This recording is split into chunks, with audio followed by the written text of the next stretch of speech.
ಮೊರೆ ಕೇಳಿ ದಯ ತೋರಿ ರಕ್ಷೆ ನೀಡುವಾರು.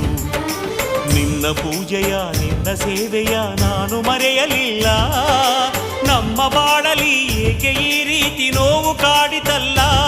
ವೀರಭದ್ರ ವೀರಭದ್ರ ವೀರಭದ್ರ ವೀರಭದ್ರ ವೀರಭದ್ರ ವೀರಭದ್ರ ವೀರಭದ್ರ ವೀರಭದ್ರ.